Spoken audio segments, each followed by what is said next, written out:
আরে আমার শের, এতদিন পরে কাকার কথা মনে পড়লো বুঝি?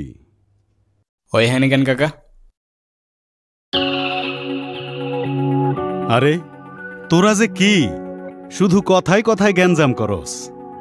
বুঝলাম রক্ত গরম, রক্ত আমাদেরও গরম ছিল। এক জায়গায় থাকলে সবাই মিলেমিশাই থাকা লাগে নাকি? এক জায়গায় থাকবো মানে? বুঝলাম না তো কাকা, ওরে হ্যানি কি? এই দেখো কথায় কথায় খেইপা যায়। এই জনি, জি কাকা। তরে যেন আলতাবের সাথে আর গ্যাঞ্জাম করতে না দেখি। কিন্তু কাকা। কিন্তু আবার কি? আমার এলাকায় আমার আলতাপের কথার উপরে কোনো কথা চলে না। তো মান সম্মানটা তো দেয়া লাগবো। এরপরে যদি এটা নিয়ে কিছু হয় তাহলে কিন্তু আর কিছু কইতে পারবি না।